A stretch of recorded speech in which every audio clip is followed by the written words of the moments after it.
పళముదిర్చోలై మురుగన్ స్వామి మహిమ. తమిళనాడులోని మదురై సమీపంలో ఉన్న సుందరమైన కొండల మధ్య వెలసిన మురుగన్ స్వామి 6 పవిత్ర క్షేత్రాలలో ఒకటి. పచ్చని అడవులు, ఫలవృక్షాలు, ప్రశాంతమైన వాతావరణం ఈ క్షేత్రాన్ని మరింత దివ్యంగా మారుస్తాయి. ఈ క్షేత్రానికి సంబంధించిన ఒక అద్భుతమైన కథ తరతరాలుగా భక్తులను ఆకట్టుకుంటూ వస్తోంది. ఆ కాలంలో అవాయర్ అనే గొప్ప కవయిత్రి, జ్ఞానవతి జీవించేది. ఆమె భక్తి, జ్ఞానం, కవిత్వం వల్ల రాజులు, ప్రజలు అందరూ గౌరవించేవారు. ఒక రోజు అవ్వయ్యార్ ఈ అడవి మార్గంలో ప్రయాణిస్తూ అలసిపోయింది. ఎండ ఎక్కువగా ఉంది. దాహం, అలసటతో ఒక పెద్ద నేరేడు చెట్టు కింద విశ్రాంతి తీసుకోవాలని నిర్ణయించుకుంది. అప్పుడు ఆ చెట్టు మీద ఒక చిన్న బాలుడు కూర్చుని కనిపించాడు. ఆ బాలుడు సాధారణ గొర్రెల కాపరివాడిలా కనిపించాడు. బాలుడు చిరునవ్వుతో అడిగాడు, అమ్మా, నీకు పండ్లు కావాలా? అవ్వయ్యార్ సంతోషంగా, కావాలి బాబూ అని చెప్పింది. అప్పుడు బాలుడు ఒక విచిత్రమైన ప్రశ్న అడిగాడు. నీకు వేడిపండ్లు కావాలా, లేక చల్లని పండ్లు కావాలా? ఆ ప్రశ్న విని అవ్వయ్యార్ ఆశ్చర్యపోయింది. పండ్లలో వేడి, చల్లని అనేవి ఏమిటి అని మనసులో అనుకుంది.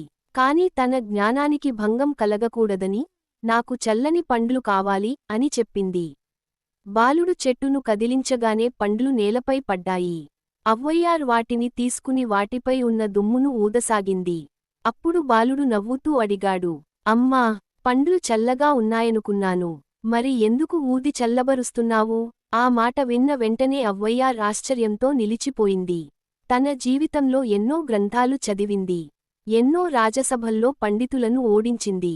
కాని ఒక చిన్న బాలుడు అడిగిన ప్రశ్నకు సమాధానం చెప్పలేకపోయింది.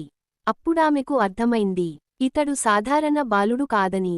ఆమె చేతులు జోడించి నమస్కరించింది. స్వామీ, మీరు ఎవరు? అని అడిగింది. వెంటనే ఆ బాలుడి రూపం మారిపోయింది.